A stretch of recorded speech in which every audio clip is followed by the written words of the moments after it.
یہ پہلا مرحلہ ہے، آگے دہرائی ہے۔ بچپنے کو نکالو اپنے دل و دماغ سے، ٹھیک ہے نا جی، سنجیدگی لے کر آؤ، کچھ سوچو آگے بڑھنے کی۔ یہ جو یہودی ہوتے ہیں نا، یہودی جتنے مرضی اختلافات ہوں، لیکن یہ اپنی نسل کی تربیت کر رہے ہیں اور ان کو بتا رہے ہیں کہ آپ نے کرنا کیا ہے، اور ہم نہیں بتا رہے۔ ہم نے اپنے نسلوں کو موبائلوں میں لگایا ہوا ہے، گیموں میں لگایا ہوا ہے بھئی، کرکٹ پر لگایا ہوا ہے، فلموں میں لگایا ہوا ہے۔ اپنے نسلوں کو کوئی مستقبل نہیں دے رہے، بھاری بھاری فیسیں دے رہے ہیں لیکن فائدہ کوئی نہیں ہو رہا۔ اسکول والوں کو تو ہو رہا فائدہ، ہمیں کوئی فائدہ نہیں، ہمارے اولاد کو کوئی فائدہ نہیں، ٹھیک ہے نا جی۔ ہمیں ان لوگوں نے ہمارے سامنے صرف تعلیم ہی رکھی ہو، بس تعلیم دو، بچے کو تعلیم دو، ایجوکیشن دو، اس کو کاروبار نہ دو، اس کو تربیت نہ دو، بھئی، اس کو زمانے کے طور طریقے نہ سکھاؤ، اس کو اپنا مشن نہ بتاؤ، بھئی، اس کو مسلمانی نہ سکھاؤ، اس کو بڑوں کا ادب نہ سکھاؤ، چھوٹوں پر شفقت نہ سکھاؤ، بس تعلیم ہی دو۔ اور تعلیم کا دیکھ لو یونیورسٹیوں میں کیا حال ہے، کالجز میں کیا حال ہے، نہ چھوٹے بڑے کی تمیز ہے نہ ادب کا کوئی اتا پتہ ہے۔ اور یہودی کیا کر رہے ہیں، بچے کو چھوٹی موٹی تعلیم دیتے ہیں، اس کے بعد جناب اس کو کاروبار میں گھسا دیتے ہیں، پیسے اس کو دیتے ہیں، جاؤ بھی اتنا ٹائم تمہارے پاس ہے، اتنے ٹائم میں اتنا پیسہ کما کے دکھاؤ،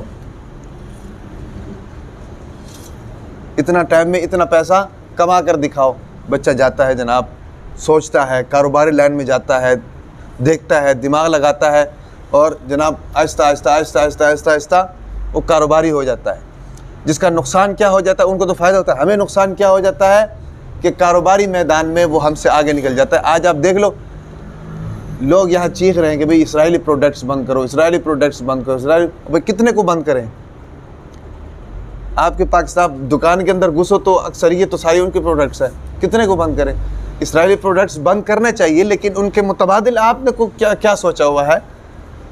آپ اپنی اولاد کو کیوں نہیں کاروبار کی تربیت دیتے ہیں، یا آپ کیوں نہیں کاروباری لائن کی طرف آتے ہیں، یا آپ کیوں نہیں تجارت؟ یہ جو یہودی ہیں، انہوں نے یا تو ہمیں تعلیم کے پیچھے لگایا ہوا ہے، یا ہمیں جناب ملازمتوں کے پیچھے لگایا ہوا ہے۔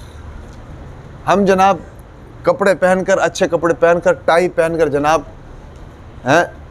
ملازمت کی جا کر کرسی پر بیٹھ جاتے ہیں، اور جناب صبح سے لے کر شام تک سر نیچے کر کے بس کسی کا کام کرتے ہیں، اور چھوٹی موٹی تنخواہیں لے کر گھر آ کر خوش ہو کر اپنے بیوی بچوں کے ساتھ زندگی گزارتے ہیں۔ کیوں بھائی؟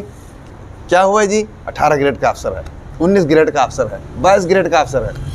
وہی 19-22 گریڈ کا افسر جناب 50 سال کی عمر میں آ کر جب ریٹائر ہوتا ہے نا جی، اس کے ہاتھ میں کچھ بھی نہیں ہوتا، زندگی بھی گزر گئی ہوتی ہے، کمایا بھی کچھ نہیں ہوتا، سارا فائدہ تو کمپنی کو دیا ہوا ہے، اور بچوں کا مستقبل بھی فارغ، یا بچوں کو بھی اسی ملازمت پر لگایا ہوتا ہے، اور پھر نسل در نسل یہی کام چلتا رہتا ہے، کسی اور کی نوکری۔ اس کے مقابلے میں تو پٹھان ہم سے آگے ہیں، چاہے تعلیم کم ہے لیکن کاروبار اپنا ہے، تجارت اپنی ہے، لین دین اپنا ہے، کسی کا کچھ کھاتے نہیں ہے، کسی کا محتاج نہیں ہے۔ تو بتانے کا مقصد یہ ہے، ساری باتیں اس سے نکل رہی ہیں کہ بھائی آپ لوگوں نے قرآن پڑھا ہے، ٹھیک ہے نا جی، یہ بہت بڑی دولت ہے، اس کو سمجھو۔ جب قرآن کو آپ سمجھ جاؤ گے نا، زندگی گزارنے کا طریقہ سلیقہ آپ کو آ جائے گا، ٹھیک ہے نا جی۔ آپ مجبور نہیں ہوگے، کبھی بھی محتاج نہیں ہوگے، آگے نکلنے کی کوشش کرو گے۔